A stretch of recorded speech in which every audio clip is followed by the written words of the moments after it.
gagawin akong drilling machine na Yamato, mga lods. Yamato ang brand. Atong testingan natin. Yan oh. Ito ang problema niya, nag-blink kung siya. Ayan. Open na natin.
Sunog.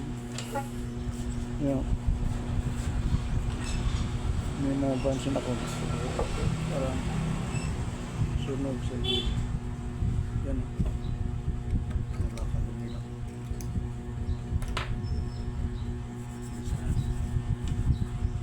Yan. Sunog ang resistor. Okay.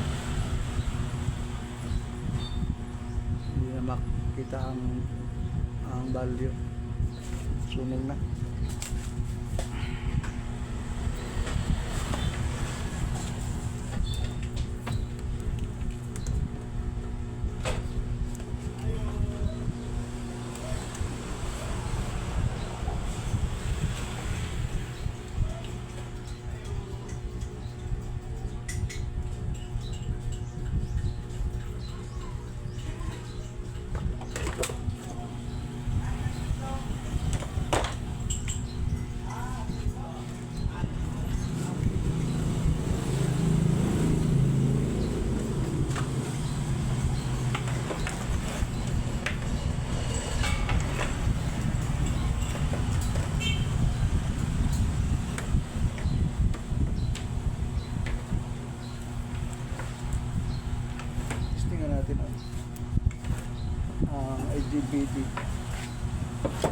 IGBT transistor niya dito lang dito sa ilalim dito.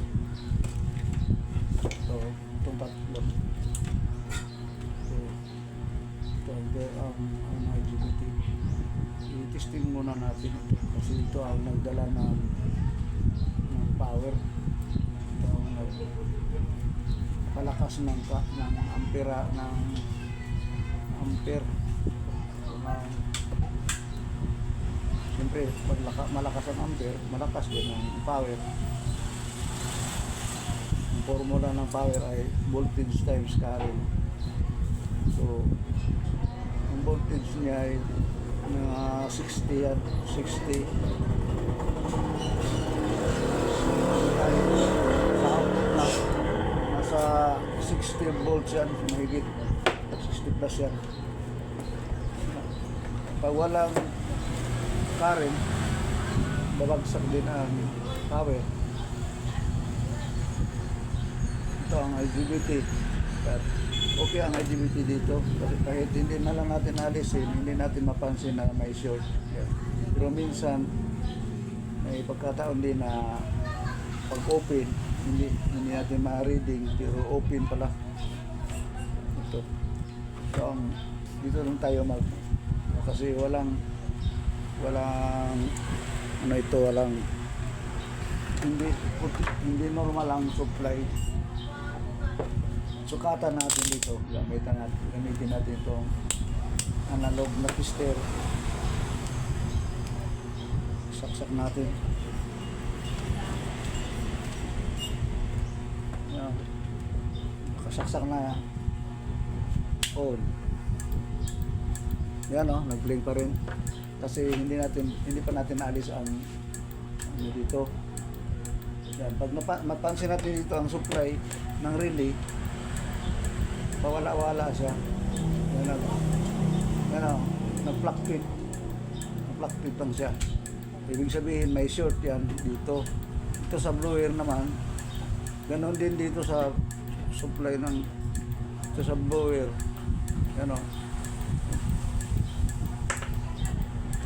Ito ang hanapin natin kung saan ang short nito. Dito may napansin tayo. Ito naputol ang linya sa transformer. Ito yan o, putol yan o. Hindi ko alam kung pinutol na ito ng, baka nagawa na ito ng iba, baka lang kasi ito putol siya. Hindi ko alam kung normal ang pagkaputol nito. Yan o, makita natin dyan o. Dito tayo mag-concentrate. Dito lang muna tayo mag-concentrate.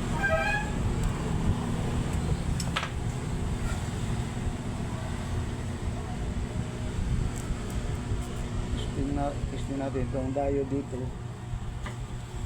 Kasi pag ganito ang symptoms niya, ang symptom niya ay pag ganito nag-blink,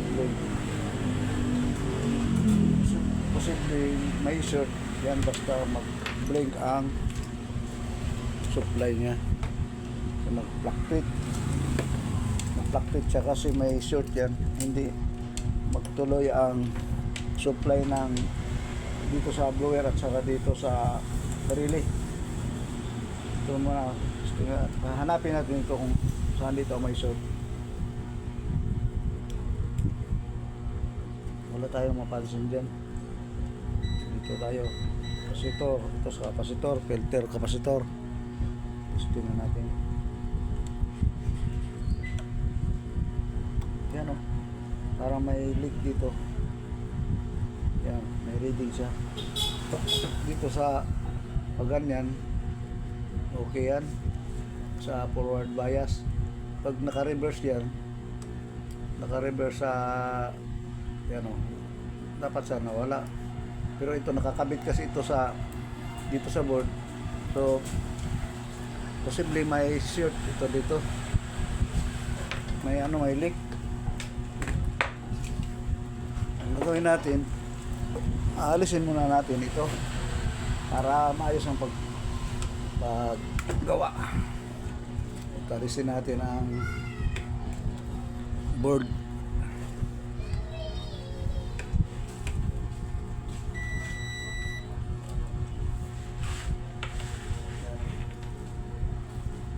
Ito lang ang ano natin.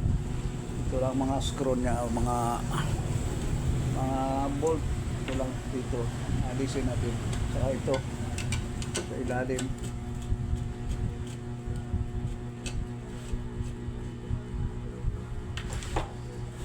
Yun. Alis na yan.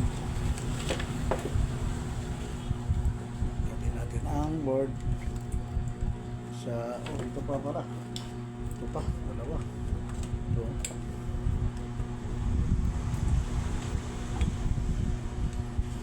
Sa positive. Output na niya. Out positive. Kasi na natin yan. Para maayos ang paggawa natin. Ito. Natin itong linya sa switch galing sa 220 AC.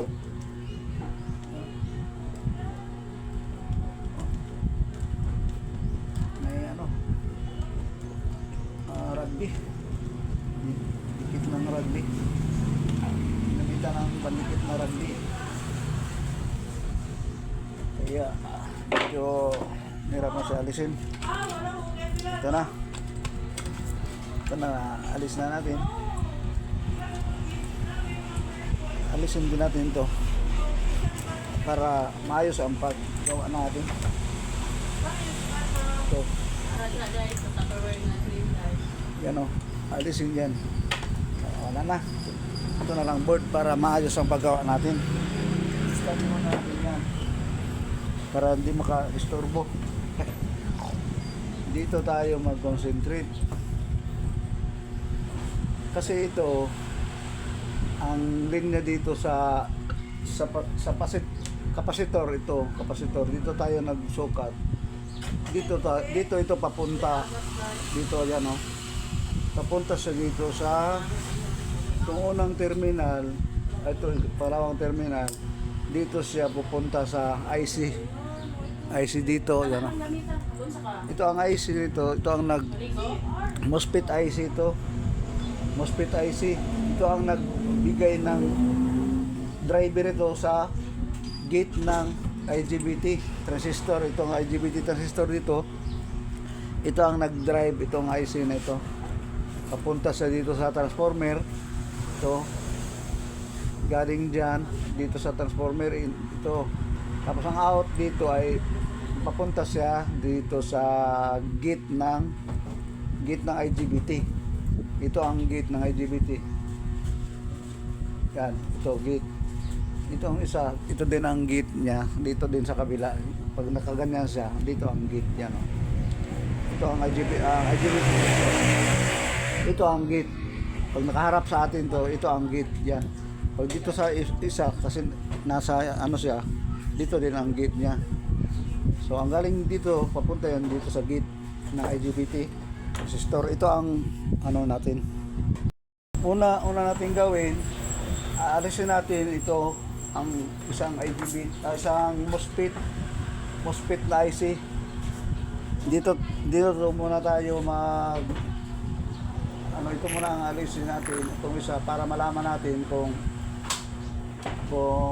may leak siya, kasi ito ang unang MOSFET na nakakabit sa doon sa kapasitor o sa, dito din sa diode dito. Sa diode ito ang alisin natin. Alisin muna natin ang MOSFET.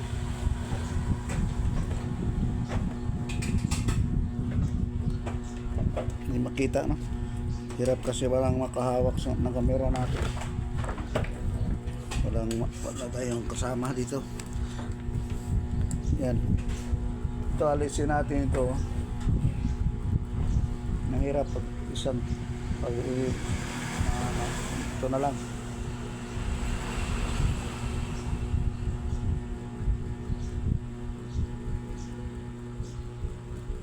Yan. Alis na ang IC. Ang MOSFET IC na alis ko na dito. I-clear muna natin ang mga terminal, baka magdikit. Hindi natin magsukat ang tanang sukat ng reading niya. Ngayon ito, testingan natin dito. Balikan natin itong kapasitor dito. Kanina yan, alis na ang one. Yan, may reading. meron pa rin, pansin natin, no? May reading pa rin siya na kunti kasi may ibang parts dyan nakakabit.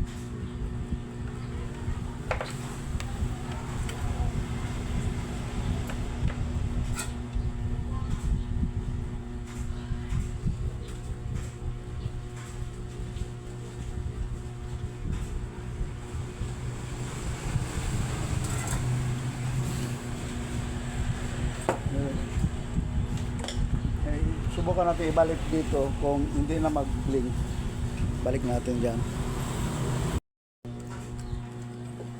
kabit natin dito, balik natin siya sa circuit nya para sa isa lang natin kung saan ang sira.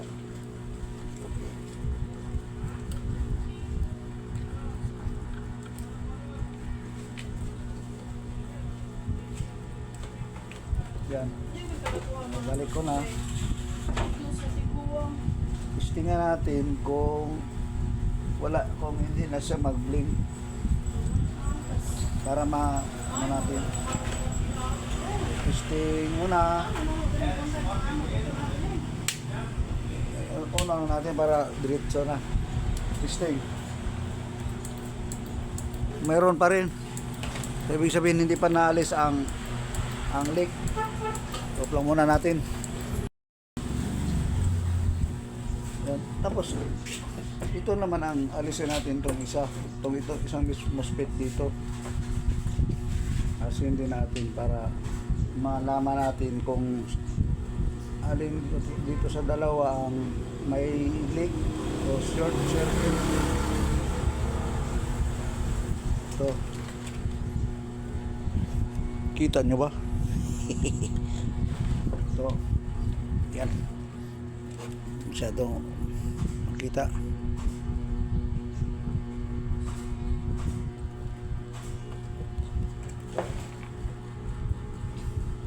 Alisin natin ito sa MOSFET.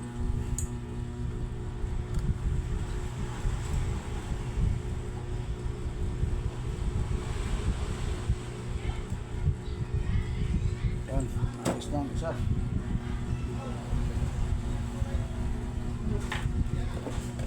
Clear muna natin ang terminal. Yan.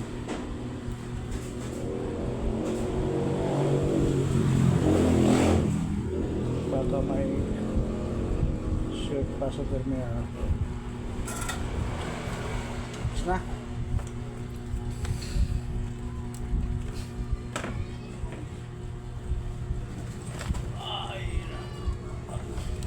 Step. Ngayon, balikan natin ang itong sa board. Whoop.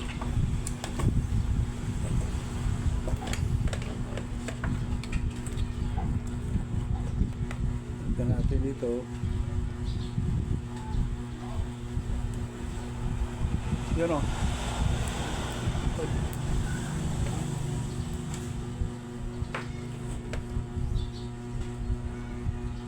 Uy. Parang lalong tumaas. Testingan natin para subukan natin kung wala na ang short. Ganito lang ang paghanap natin ng short or leak. Ngayon, testingan natin. Kakabit na yan ang naalis na ang power, ang yung MOSFET. Testing. Ganun pa rin, posible may iba pang dahilan. Subukan natin kung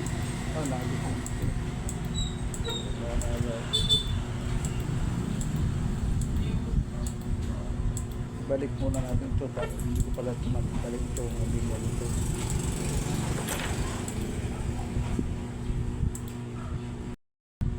Ito na mga lods na nilagyan na natin ng connection dito kasi naputol ang yung connection ng transformer galing dito sa diode. Hindi pa natin binalik ang MOSFET. Doon pa naalis pa.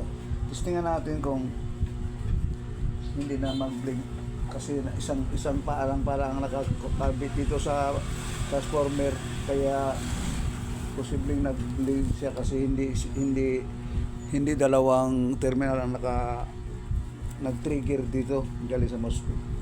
Yan, testing natin. Ayun, oh. Wala na siya nag-blink.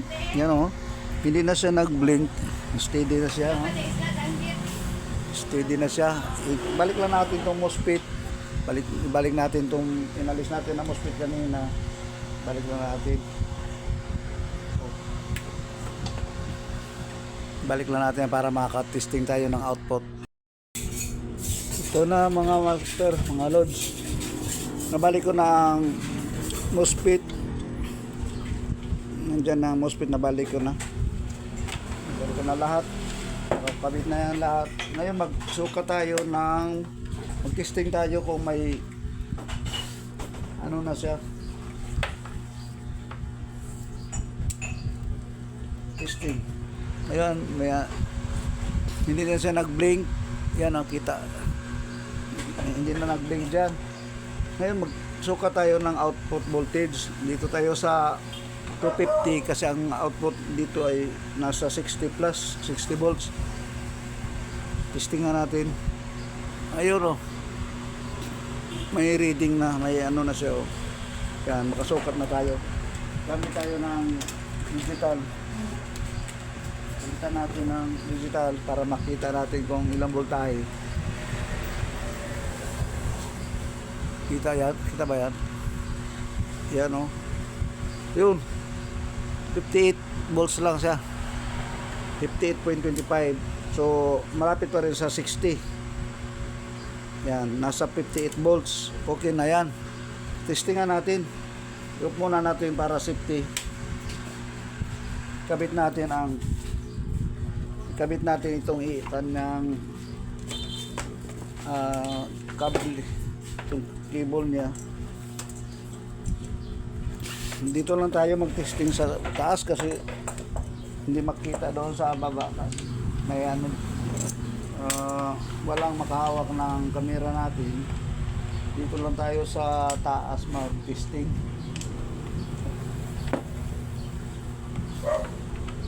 Kung may ano na siya.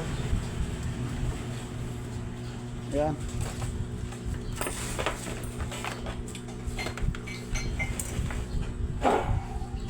Dito lang natin ilagay ang dyan. Mag-testing na tayo.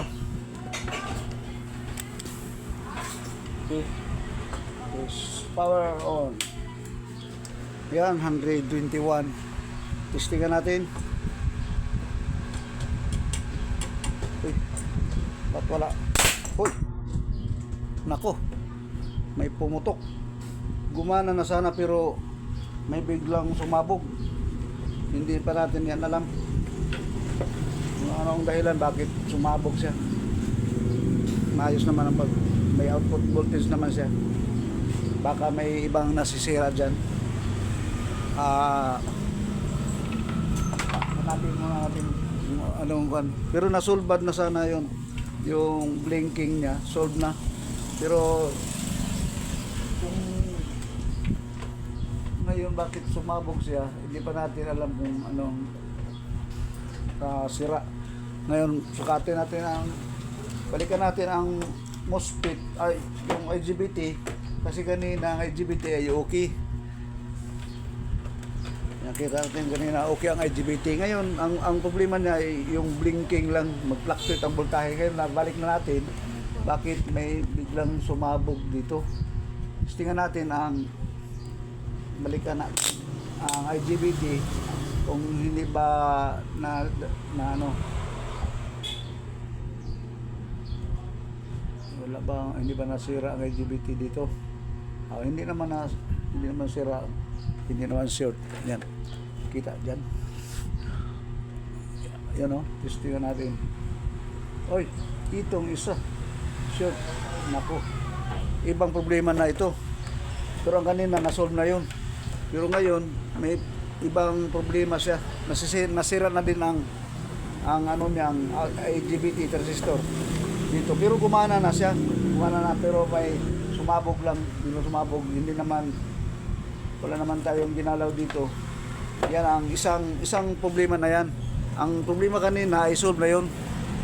Okay, thanks for watching.